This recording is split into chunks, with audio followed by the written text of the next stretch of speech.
Untuk pertama kalinya, seorang uskup pribumi ditahbiskan di tempat bersejarah ini. Ini adalah Katedral Semarang, atau nama resminya Katedral Santa Perawan Maria Ratu Rosario Suci Randusari. Tapi orang lebih sering menyebutnya Gereja Katedral Semarang. Bangunan ini menjadi saksi perjalanan panjang sejarah Katolik di Indonesia.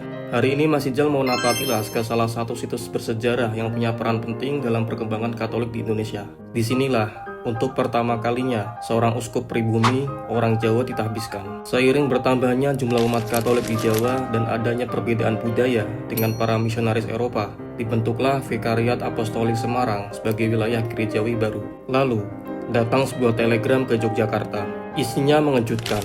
Seorang imam pribumi bernama Romo Sugio Pranoto ditunjuk menjadi uskup pertama di Vikariat Apostolik Semarang. Saat membaca telegram itu, beliau menangis. Bukan karena takut, tapi karena merasa tugas ini sangat berat. Namun, asistennya terus meyakinkan dan menguatkan beliau untuk menerima panggilan suci ini.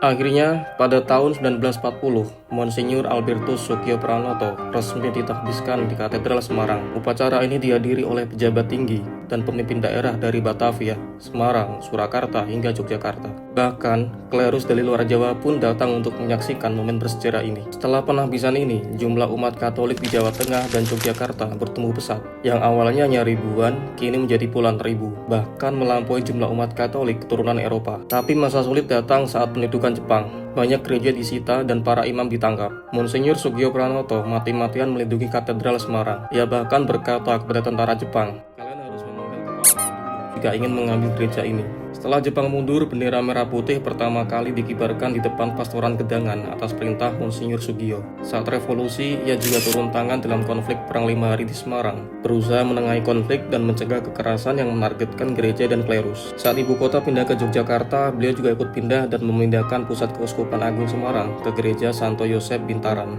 Dari sana, beliau mengorbankan semangat perjuangan kepada umat Katolik. Kata-kata yang terkenal, "Baru boleh pulang kalau mati." Beliau ingin menunjukkan bahwa umat Katolik adalah bagian dari perjuangan bangsa. Semboyannya yang terkenal 100% Katolik, 100% Indonesia.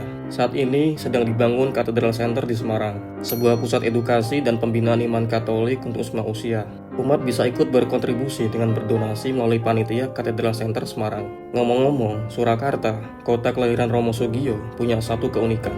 Banyak keluarga di sana yang terdiri dari dua agama yang berbeda dalam satu rumah. Menurut kalian, kenapa bisa gitu? Tulis pendapat kalian di kolom komentar.